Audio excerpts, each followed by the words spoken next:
We dive deep into the treacherous waters where men, driven by greed and hunger for power, dare to challenge the might of the world's most formidable naval forces.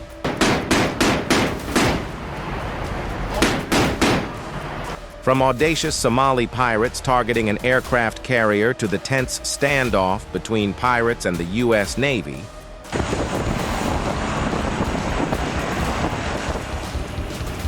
these stories reveal the dark between piracy and justice on the high seas.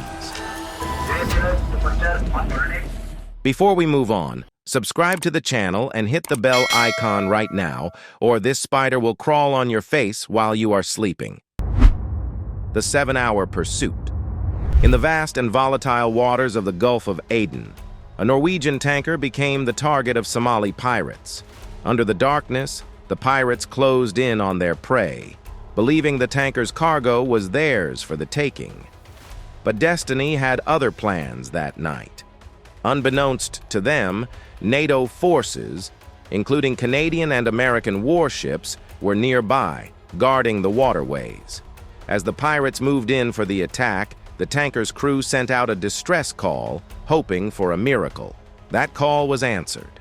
For the next 7 hours, a high-stakes chase ensued, with the pirates fleeing desperately from the warships that closed in on them. The helicopters overhead roared like eagles as they swooped in, their blades cutting through the night air.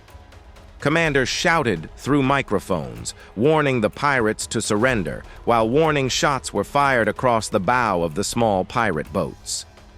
As the sun rose, the pirates realized their fate was sealed. They threw their weapons into the sea, hoping for mercy. By the time NATO forces boarded their boat, they found little but desperation and a single rocket-propelled grenade. But the complexities of international law intervened. Despite being captured, the pirates were released. Under Canadian law, they could not be charged since the crime occurred outside their jurisdiction. And so, the pirates, who had come so close to disaster, were set free. A bittersweet victory for the law, but a frustrating reminder of how elusive justice can be on the high seas. Hijacked on the high seas. There's a particular fear that grips the heart of sailors when they see the unmistakable shape of pirate boats fast approaching. On a quiet voyage from Djibouti to Mogadishu, a crude oil tanker carrying 8 Sri Lankan crew members found itself in just such a nightmare.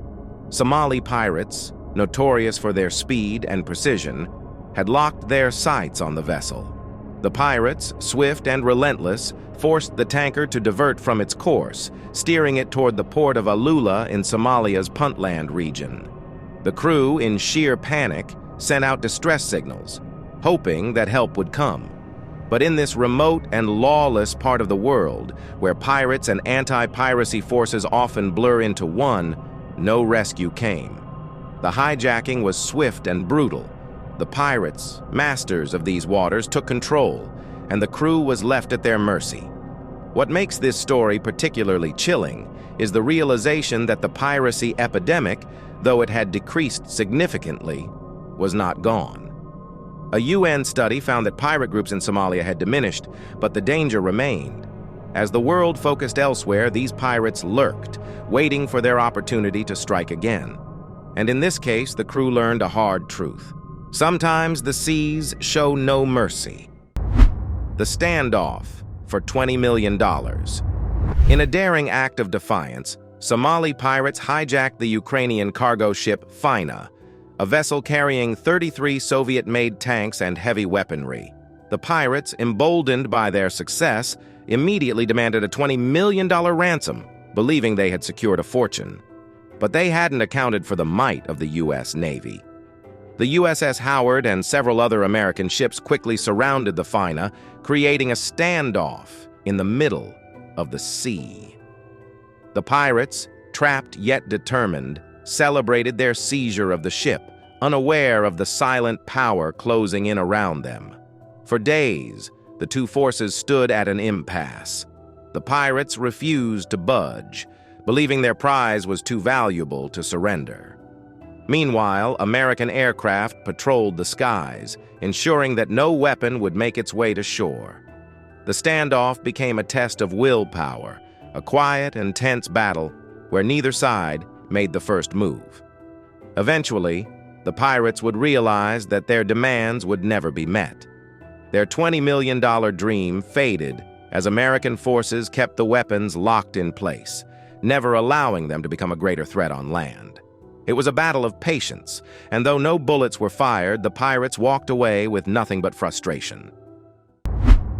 The Battle at Dawn. In the early hours of November 5, 2005, a cruise ship known as the Spirit was targeted by Somali pirates. Armed with machine guns and rocket-propelled grenades, the pirates launched a full assault, sending waves of terror throughout the ship.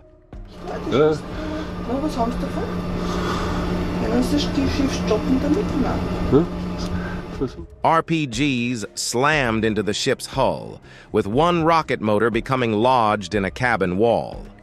It was a harrowing moment that could have led to disaster.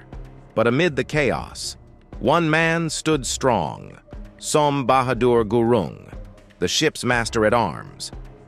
Armed only with an acoustic device designed to emit an ear-piercing sound wave, he unleashed its power against the pirates. The intense sound reverberated across the ocean, disorienting the attackers and forcing them to retreat. It was a victory born from bravery and ingenuity. For his courage, Gurung would later be honored by Queen Elizabeth II herself, receiving the Queen's Gallantry Medal. The ship, though damaged, was rerouted to Port Victoria for repairs before continuing its journey. This story stands as a testament to the power of courage in the face of overwhelming danger, a reminder that sometimes the mightiest weapon is not a gun or a sword, but the sheer will to fight back. Thank you very much for watching the video. Do like it and share it with your friends. Subscribe to the channel and hit the bell icon so you don't miss out on any of the upcoming amazing videos.